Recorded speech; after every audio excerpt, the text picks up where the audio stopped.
Sir ఇప్పుడు బట్టి విక్రమార్క గారు అసలు ప్రశ్న ఒకటి, ఆయన మాట్లాడిందంతా ఒకటి సార్. ప్రశ్నకు సమాధానం ఇవ్వమంటే ఇక వడ్లు మేమే కొన్నాం. గతంలో బీఆర్ఎస్ గవర్నమెంట్లో వడ్లు కొనలేదు, మేము పైసలు ఇవ్వలేదా సార్? ఇప్పుడు వారు ఒకటి వ్యవసాయానికి ఉచిత విద్యుత్తుకు బీఆర్ఎస్ హయాంలో డబ్బులు ఇవ్వలేదన్నారు. నేను ఐఎమ్ ఛాలెంజింగ్ 65,000 కోట్ల రూపాయలు ఉచిత విద్యుత్తుకు బీఆర్ఎస్ హయాంలో మేము విద్యుత్ శాఖకు చెల్లించాము. నంబర్ 1.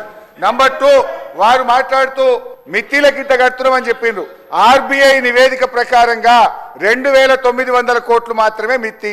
కాగ్ రిపోర్ట్ ప్రకారంగా 2,100 కోట్ల రూపాయలు మిత్తి కడుతున్నారని కాగు ఆర్బీఐ చెప్పింది ఒకటైతే, బట్టి గారు సభలో చెప్తున్నట్టు తప్పు విషయాన్ని వారి సభను తప్పుదో పట్టిస్తున్నారు. అధ్యక్ష, 1,27,000 కోట్ల అప్పు తెస్తే ఏమన్నా ఒక్క ప్రాజెక్టు కట్టిందా అధ్యక్ష?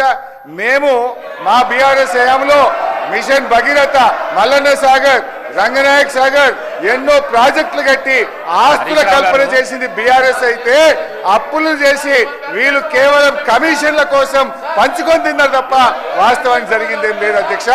నేను మీ ద్వారా కోరుతా ఉన్నా, దయచేసి ఈ అంశం మీద చర్చ పెట్టండి.